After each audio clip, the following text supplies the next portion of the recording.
नमस्कार दोस्तों, एसएससी ज्ञान में आप सभी का स्वागत है। आज हम इस वीडियो में एसएससी एमटीएस के 2021 को जो एग्ज़ाम हुआ था उसके 13 अक्टूबर के सभी तीनों शिफ्टों के जीके जीएस के 75 प्रश्नों को पढ़ेंगे। तो वीडियो को लास्ट तक ज़रूर देखें और वीडियो पसंद आए तो वीडियो को लाइक और चैनल को सब्सक्राइब कर लें, जिससे आप सभी तक ऐसे ही एसएससी संबंधी और जीके जीएस संबंधी सारे वीडियो पहुंचते रहें।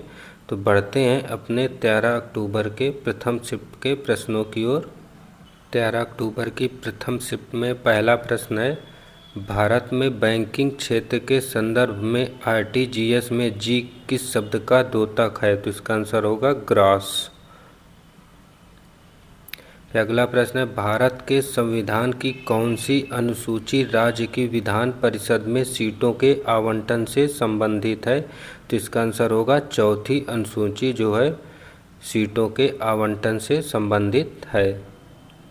अगला प्रश्न है, प्रोडुनोवा निम्न में से किस महिला खेल स्पर्धा से संबंधित है? तो इसका आंसर होगा जिम्नास्टिक से यह शब्द संबंधित है।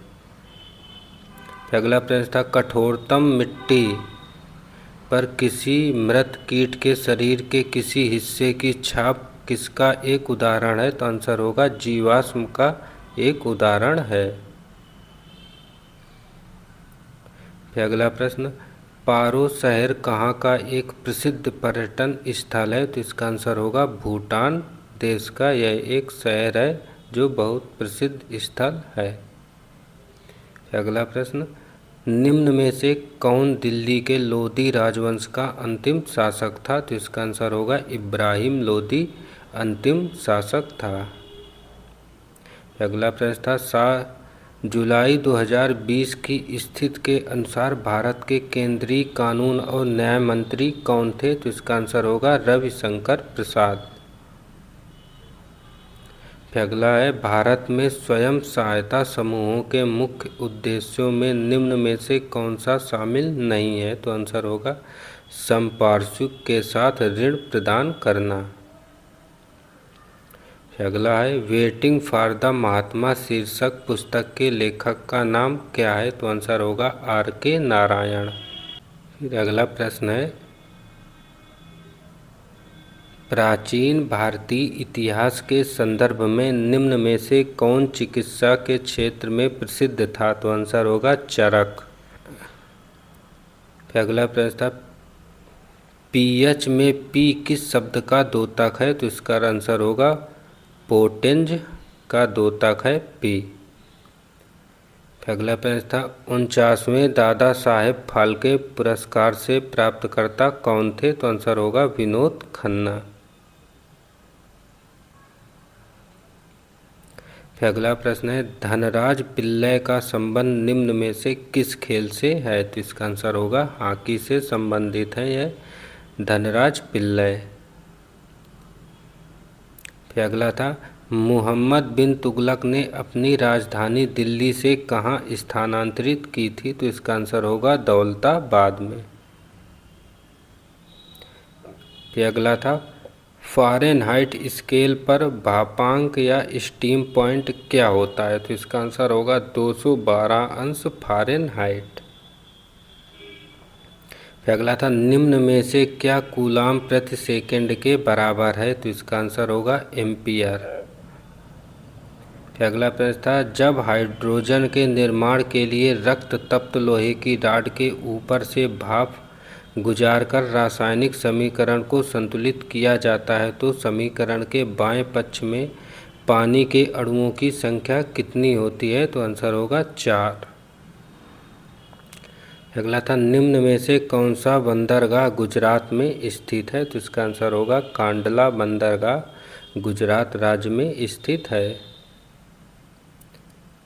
अगला था, 20 जुलाई 2020 की स्थिति के अनुसार निम्न में से कौन सा यूनेस्को की विश्व धरोहर स्थल नहीं है? तो इसका आंसर था जंतर मंतर जो दिल्ली में स्थित है, यह विश्व धरोहर स्थलों में से नहीं है। अगला था, हेमकुंड साहिब गुरुद्वारा किस राज्य में स्थित है? तो इसका आंसर होगा उत्तराखंड राज्य में स्थित है। फिर अगला था जुलाई 20 की स्थिति के अनुसार भारत के नागरिक के लिए कितने मौलिक कर्तव्य निर्धारित हैं? तो इसका आंसर होगा 11 मौलिक कर्तव्य निर्धारित हैं। फिर अगला था निम्न में से कौन सी गंगा नदी की सहायक नदी नहीं है? तो इसका आंसर होगा पेन गंगा सहायक नदी नहीं है। फिर अगला था आर्थिक सर्वेक्षण 19-20 ने निम्नलिखित विचार प्रस्तुत किया। एक ऐसी सार्वजनिक संपत्ति है जो अधिक उपयोग करने पर बढ़ती है। तो आंसर होगा विश्वास। और इस शिफ्ट का अंतिम प्रश्न था निम्न में से कौन सा भारतीय फुटबॉल खिलाड़ी गोलकीपर नहीं था? तो आंसर होगा विदेश बोस जो है गोलकीपर नहीं थे। तो ये थे प्रथम शिफ्ट के 25 प्रश्न। अगर वीडियो पसंद आ रहा हो तो वीडियो को आप सभी लोग लाइक ज़रूर करें और चैनल को सब्सक्राइब। बढ़ते हैं अपने सेकेंड शिफ्ट के प्रश्नों की ओर। सेकेंड शिफ्ट में पहला प्रश्न है who among the following founded the organisation East India Association? तो इसका आंसर होगा दादा भाई नौरोजी ने ईस्ट इंडिया एसोसिएशन की स्थापना की थी। फिर अगला प्रश्न था अंग्रेजी गैर काल्पनिक कथा वर्ग में 2019 का साहित्य अकादमी पुरस्कार निम्न में से किसे प्राप्त हुआ था? तो इसका आंसर होगा शश थरूर को प्राप्त हुआ था। फिर अगला प्रश्न था 2020 में टूर दे फ्रांस किसने जीता था? तो इसका आंसर होगा तडज पोगाकर ने जीता था। फिर अगला प्रश्न था बीएसई का सेंसेक्स इंडेक्स कंपनियों के व्यापार की मात्रा और उनके शेयर की कीमत के आधार पर शीर्ष कितनी कंपनियों से मिलकर बना हुआ है? तो इसका आंसर होगा 30 कंपनियों से मिलकर बना हुआ है बीएसई। अगला प्रश्न निम्न कथनों में से कौन सा सही है? तो इसका आंसर होगा राज्यसभा के 12 सदस्यों को राष्ट्रपति द्वारा नामित किया जाता है। ये कथन सही है। अगला प्रश्न निम्न में से कौन सी प्रक्रिया तरल को सीधे उसके वाष्प रूप में परिवर्तित करती है? तो आंसर होगा वाष्पीकरण की क्रिया। अगला है भारत में प्रतिभूति अपीली न्यायाधिकरण की स्थापना किस वर्ष में हुई थी? तो इसका आंसर होगा 1992 ईस्वी में इसकी स्थापना हुई थी। अगला प्रश्न था निम्न में से कौन सा कुंभ मेले के 4 आयोजन स्थलों में से एक नहीं है? तो उज्जैन, हरिद्वार और प्रयागराज में होता है। यह वाराणसी में कुंभ मेले का आयोजन नहीं होता। अगला था निम्न में से कौन स्वतंत्र भारत के प्रथम वित्त मंत्री थे? तो इसका आंसर होगा आर.के. शनमुखम चेट्टी जो थे प्रथम वित्त मंत्री बनाए गए थे। अगला था दक्कन का पठार एक त्रिकोणीय आकार का पठार है और उत्तर में पर्वत श्रेणी से घिरा हुआ है। तो यह सतपुड़ा पर्वत श्रेणी से घिरा हुआ है। आंसर होगा ऑप्शन 1 राइट। फिर अगला था निम्न में से किस राज्य में लेजिस्लेटिव असेंबली विधानसभा क्षेत्रों की संख्या सर्वाधिक है? तो इसका आंसर होगा उत्तर प्रदेश राज्य में।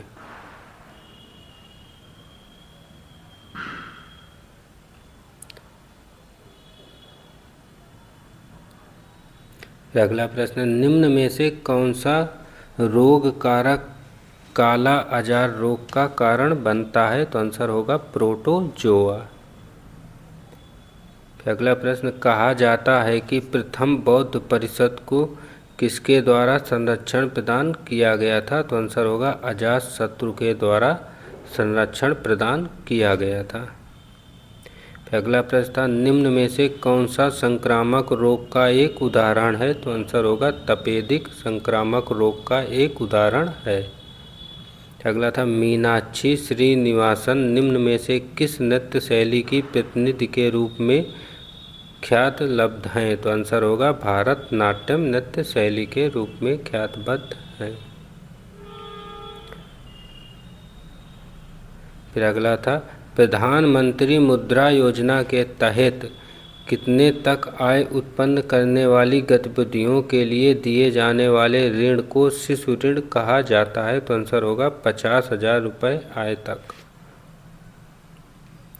फिर अगला था, निम्न में से किस टीम ने 2019 का Indian Premier League cricket tournament जीता था? तो आंसर होगा मुंबई इंडियंस ने जीता था।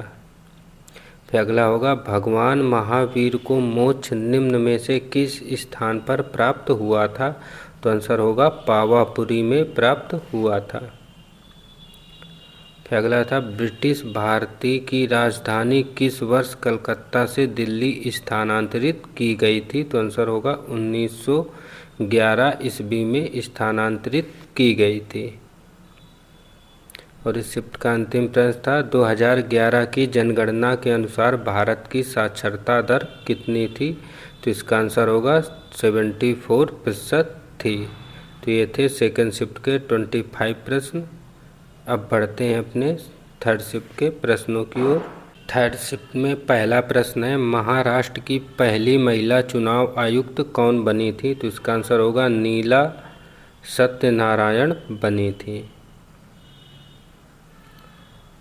अगला प्रश्न था, अगस्त 2020 तक की स्थिति के अनुसार भारत के वित्त मंत्रालय के मुख्य आर्थिक सलाहकार इकोनॉमिक एडवाइजर कौन बने थे? तो आंसर होगा कृष्णमूर्ति वी सुब्रमण्यम बने थे।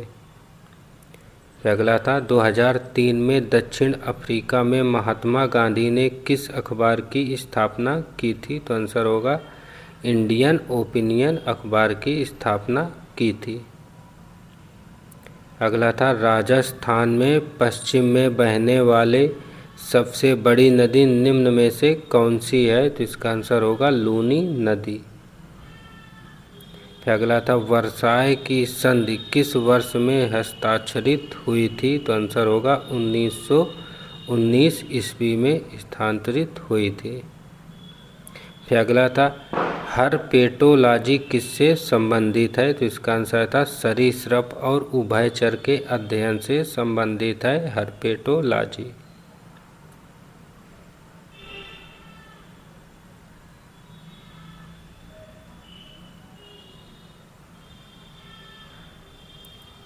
फिर अगला था, आरबीआई के केंद्रीय निदेशक मंडल को कितने वर्ष की अवधि के लिए नियुक्त किया जाता है? तो आंसर होगा 4 वर्ष के लिए। फिर अगला था, निम्न में से किस तत्व का उपयोग पानी के उपचार या शुद्धिकरण के लिए किया जा सकता है? तो आंसर होगा क्लोरीन का उपयोग किया जा सकता है। फिर अगला था, निम्न में से किस गैस का उपयोग बिजली के बल्बों में किया जाता है? तो आंसर होगा नाइट्रोजन गैस का।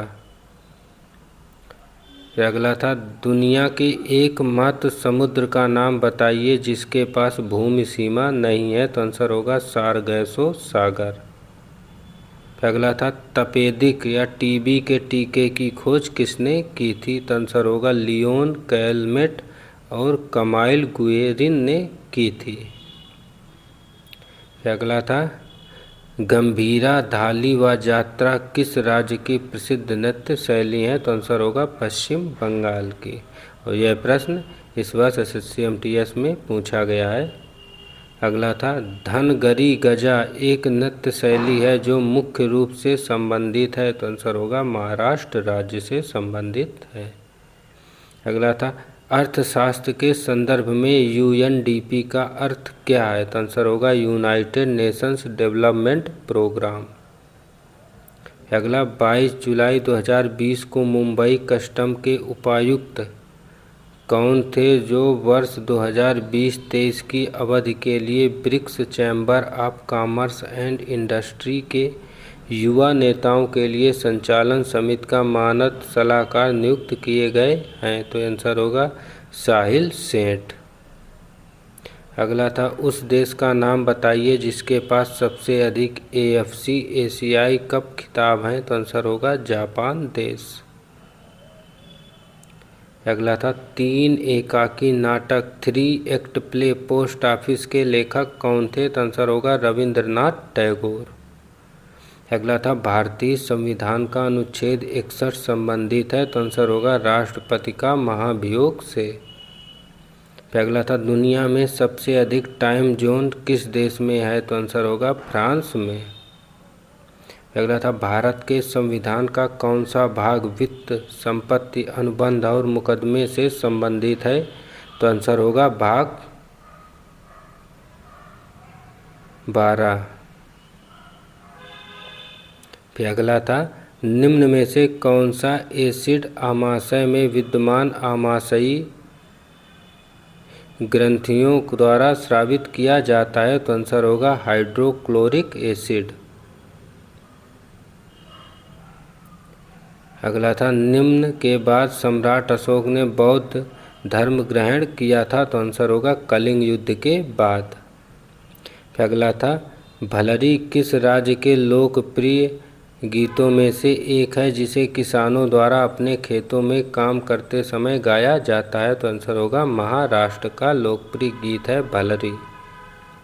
अगला था पूनम यादव ने किस खेल के लिए 2019 का अर्जुन पुरस्कार जीता था, तो आंसर होगा क्रिकेट खेल के लिए जीता था।